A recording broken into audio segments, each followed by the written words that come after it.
Таравари нема да го потпише договорот со фирмата Ѓока Construction за изградба на катните гаражи на Клинички. По бурните реакции вели дека тендерот ќе се поништи и ќе се бара ново решение.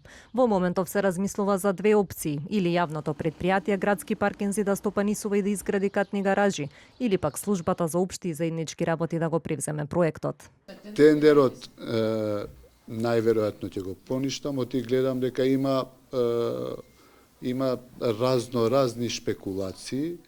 Не би дозволил и не би сакал. Ние јавно го кажувам, отворени сме за сите политички партии, меѓутоа и за јавноста, кои што имаат идеја како да го решиме проблемот на паркинзи и катни гаражи.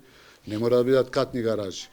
Нека ни дадат идеја како поинаку да го решиме оваа гужва што се причинува во Клинички центар. Доаѓаат луѓе и им треба сат време, приближно 60 минути за да се паркираат, да најдат паркинг место после 8 часот. Во меѓувреме со паркингот на Клинички досега стопанисуваше јавното предпријатие Паркинзи. Директорот на предпријатието, иако добил покана од министерот, не дошол на состанокот со образложение дека бил на службен пат.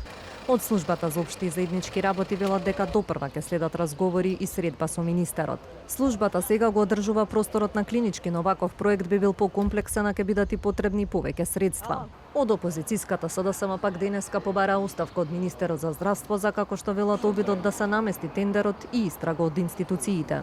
Откако Мицкоски и Таравари беа фатени во обид за сериозен криминал, под притисок на СДСМ и граѓаните тие се повлекоа. Поништувањето на огласот не го побива фактот дека владата сама се согласила уште при повикот концесионерот да и плаќа само 1% на државата.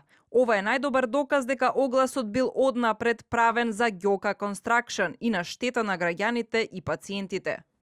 Таравари одговори на критиките на опозицијските партии, на кои им понуди соработка за заеднички да се најде решение. Фирмата од Албанија, Ѓока Construction, беше единствената фирма која се пријави на тендерот за изградба на катните гаражи. Во огласот се предвидуваше приватниот партнер да изгради 2 монтажни гаражи, да стопанисува со целиот паркинг на Клинички, при што цената на паркингот би се зголемила, а за возврат државата да добие 1% од вкупните остварени годишни приходи, што најде на критики во јавноста.